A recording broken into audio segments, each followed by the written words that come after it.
Shalom, meus amigos, um bom dia a todos vocês nessa linda manhã na cidade santa de Jerusalém. Eu estou aqui em um dos campos de treinamento do Beitar de Jerusalém, que é um time de futebol muito conhecido, com uma torcida bastante aguerrida no campeonato nacional israelense. Eu, como sempre, estou em direção ao centro da cidade para ultimar os preparativos para o Shabat lá em casa, ou seja, para comprar as últimas coisas que eu preciso, né, para o Kiddush de Shabat.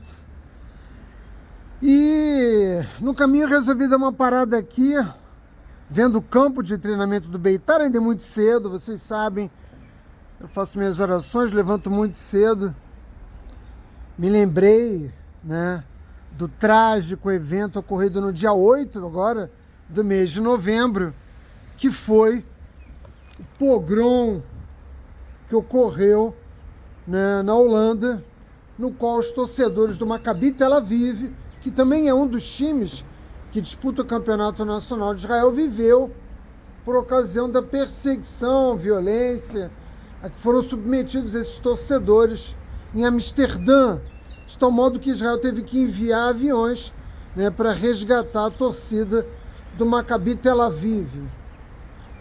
Nós não teríamos trégua na música, nos esportes, onde quer que judeus manifestem a sua identidade nacional, não apenas os sionistas, nós vamos enfrentar o ódio antissemita. É preciso ter muita clareza quanto a isso. E eu estou aqui em uma das arquibancadas externas do campo de treinamento para lembrar a cada um de vocês: não há trégua nessa guerra que está em curso contra o povo judeu. E o episódio mais recente, né, dessa guerra surreal foi a decisão, né, da Corte Internacional de Justiça, Tribunal Penal Internacional, nome que se quiser dar a essa instituição, a decisão de emitir mandados de prisão contra o primeiro-ministro de Israel, Benjamin Netanyahu, e o nosso ex-ministro da Defesa, Gallant. De fato, né, as instituições que foram criadas após a Segunda Guerra Mundial, inspiradas e necessárias, portanto, né, na promoção dos direitos humanos e na defesa da liberdade, foram literalmente sequestradas, né, por aqueles que têm uma agenda absolutamente diferente da agenda dos que deram as suas vidas durante a Segunda Guerra Mundial para restabelecer a liberdade no mundo. E isso vale para as Nações Unidas e as suas instituições, os tribunais internacionais e também as organizações sociais, como a Human Rights, a Anistia Internacional, a Cruz Vermelha, Médicos Sem Fronteiras. Não há exceção. Existe, de fato, né, literalmente uma conjuração de esforços, né, por parte de um múltiplo conjunto de agentes políticos para impor a Israel um processo contínuo de deslegitimação do direito do povo judeu existir na terra de Israel. Eu quero começar esse shiur de Torá pontuando, né, essa questão, porque ela não pode ser tratada de uma forma marginal. Essa é a realidade que nós, judeus, enfrentamos nesse momento histórico. E a nossa vitória, a garantia, a certeza da nossa vitória está no fato de que nós já enfrentamos coisa muito pior e resistimos e sobrevivemos e nos fortalecemos porque nos agarramos sempre à nossa Torá Kedushá, as nossas tradições, a nossa relação com a Kadosh Baruch Hu. E é por isso que, como todos vocês sabem, no mundo todo, o povo judeu vai fazer a leitura da nova porção semanal da Torá, que nesse Shabat corresponde a Parashá Hayesara, a vida de Sara, Isso pode aparentemente parecer contraditório, porque a Paraxá nos fala do momento em que ela parte desse mundo, aos 127 anos. E eu quero começar a dizer, né, acerca dessa porção semanal da Torá, que ela é a terceira, na qual Abrão Avino, o nosso patriarca, é o protagonista dos acontecimentos, porque Abrão Avino vai em direção a Sara e encontra a morte e se responsabiliza, né, no meio do luto, da dor, pela perda de sua esposa amada, se responsabiliza pelo seu enterro. E a Torá então passa a narrar, né, através de sua narrativa, todos os fatos que envolvem o enterro de Sara na tumba dos patriarcas, Me'arat Marpelá, onde já estava enterrada Adama Rishon e Rava. Mas eu quero chamar a atenção desse fato. Falei sobre isso no shiur passado, quero voltar a falar sobre isso agora. Esta é a terceira paraxá, né, no qual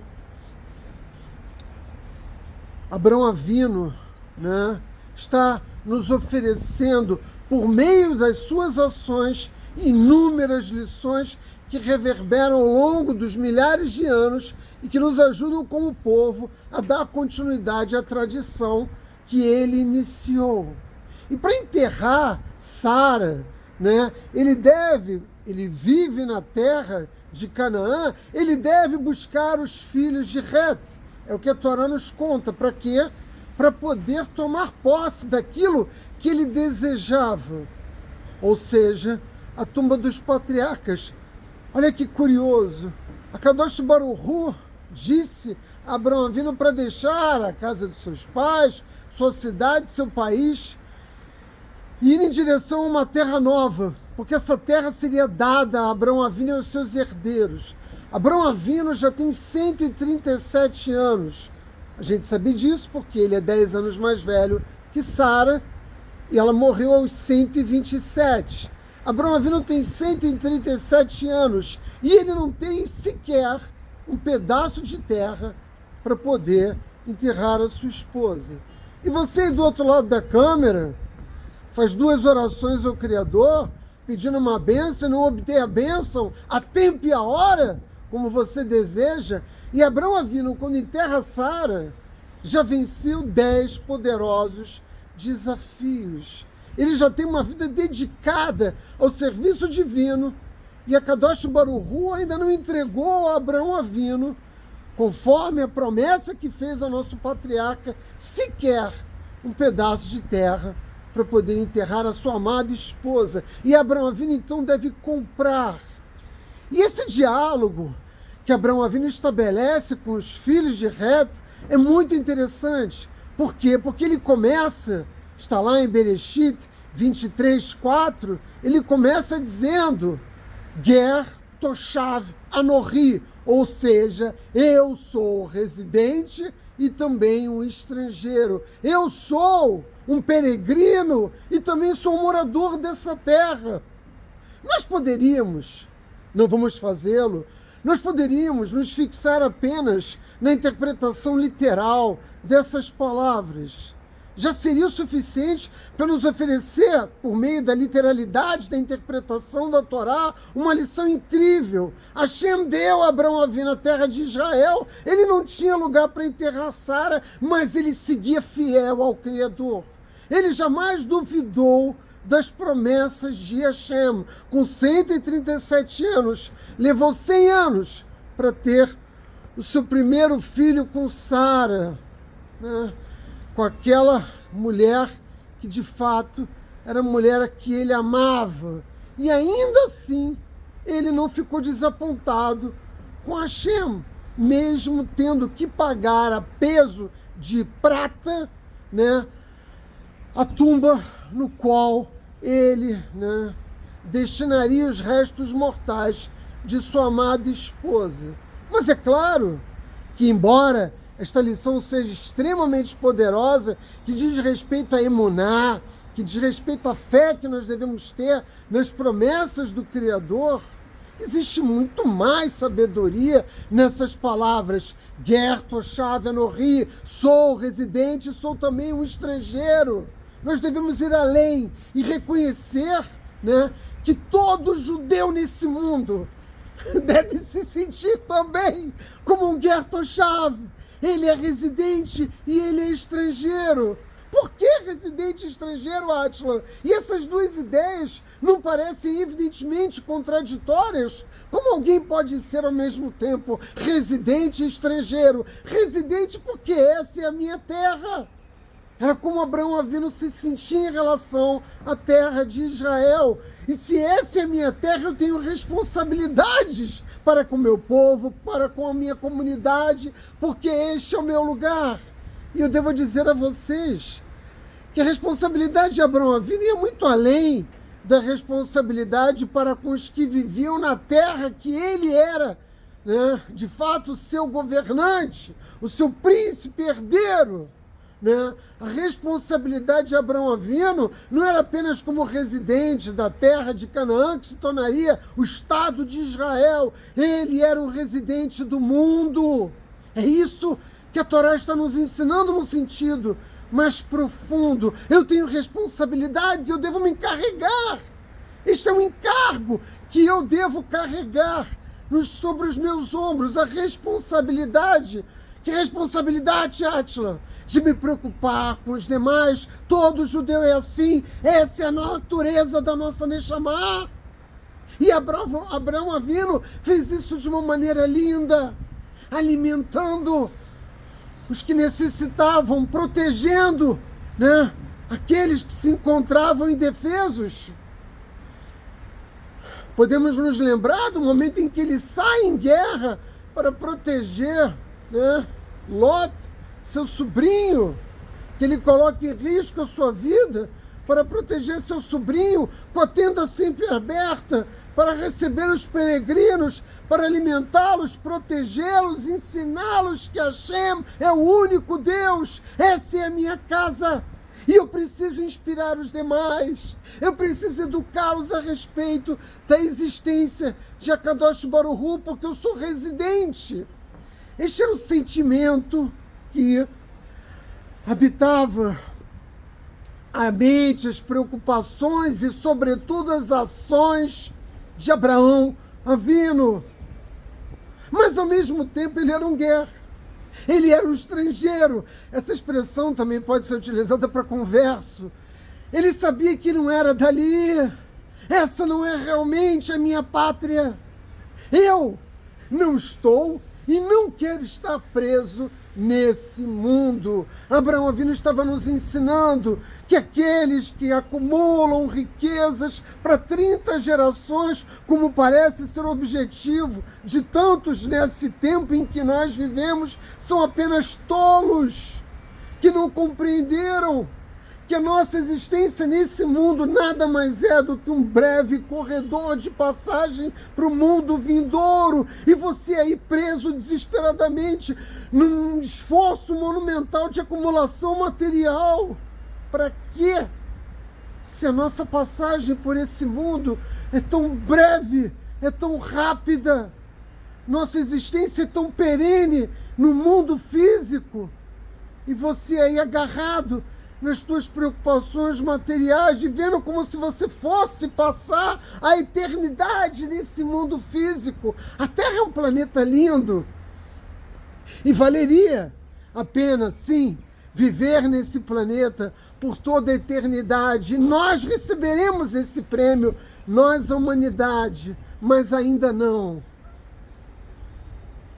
Ainda não chegou a hora desse planeta se converter no paraíso de que nos conta a Torá, daquela realidade que o Criador, né, projetou para a experiência humana desde o princípio dos tempos.